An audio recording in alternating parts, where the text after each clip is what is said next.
মধ্যে অবস্থান করতেছে। সাপ্তাহিক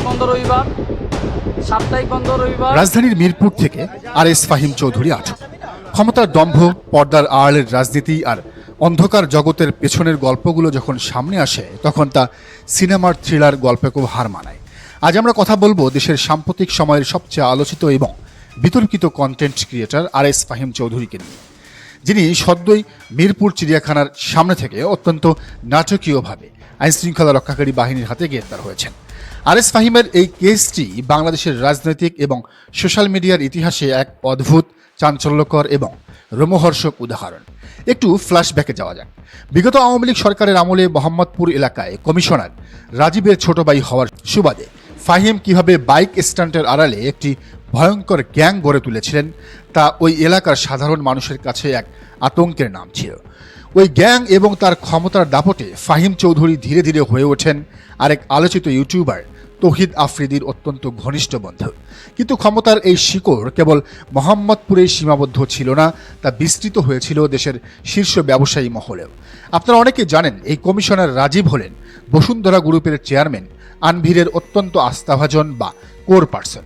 আর সেই সূত্র ধরেই আনভিরের সাথে ফাহিমের এক গভীর সখ্যতা গড়ে ওঠে, যা তাকে করে তোলে ধরাছোঁয়ার বাইরের একজন।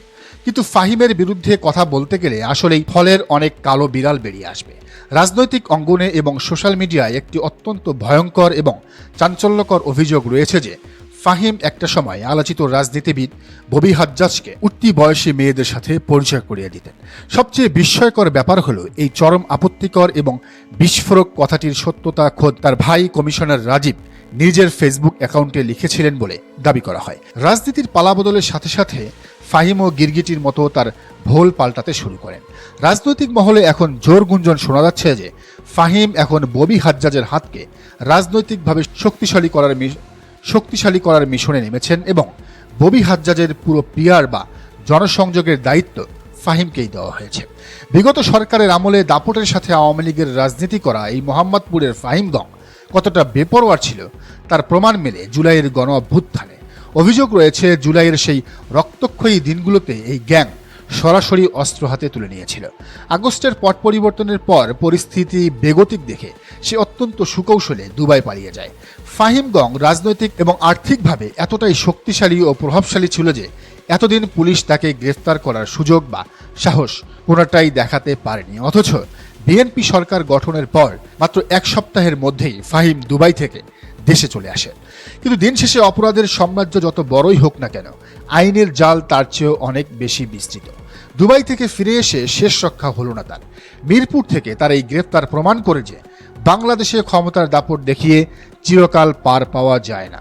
এখন রিমান্ডে তাকে জিজ্ঞাসাবাদ করলে জুলাইয়ের অস্ত্রবাজি, সিন্ডিকেট আর রাজনৈতিক নেতাদের অন্ধকার জগতের আরও কত অজানা এবং ভয়ঙ্কর তথ্য বেরিয়ে আসে, সেটাই এখন দেখার সবচেয়ে বড় বিষয়। দর্শক, ফাহিমের রাজনৈতিক গ্যাং বা অন্ধকার জগতের গল্পের চেয়েও তার সবচেয়ে ভয়ঙ্কর এবং পৈশাচিক রূপটি দেশের মানুষ দেখেছিল গত জুলাই মাসের সেই রক্তক্ষয়ী গণ অভ্যুত্থানের সময়, যখন রাজপথে মুগ্ধ ওয়াসিম, শান্ত, ছোট্ট শিশু রিয়াগোব, আনাস কিংবা আবু সাইদদের মতো বীরদের তাজা রক্তে পিচ ঢালা পথ লাল হয়ে যাচ্ছিল।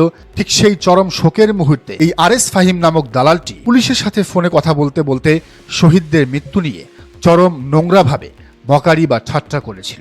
আপনারা শুনলে শিউরে উঠবেন। সে সময় হাসতে হাসতে চরম পৈশাচিক আনন্দ নিয়ে সে ফোনে বলছিল, ডিসকাউ করে মারতেছে, পাখির মতো উঠতেছে।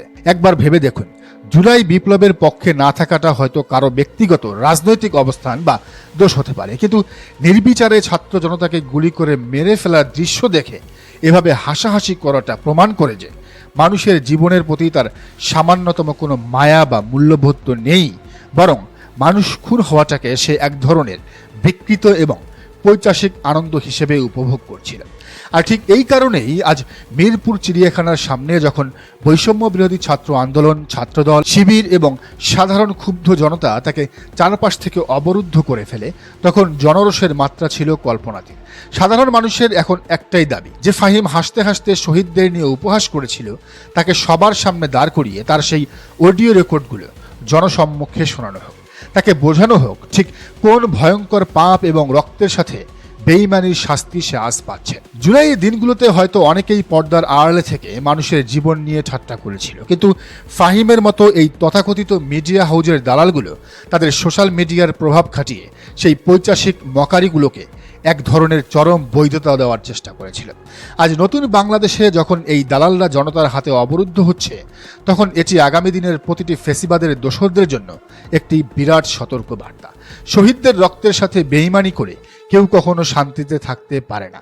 প্রকৃতির এই নির্মম বিচারই আজ আরএস ফাহিমদের পরিণতি দিয়ে আবার প্রমাণিত হলো। দর্শক, আপনার কি মনে হয় জানান মন্তব্যের ঘরে। আর এই চ্যানেলে নতুন হলে অবশ্যই সাবস্ক্রাইব করে বেল আইকনটি বাজিয়ে রাখুন।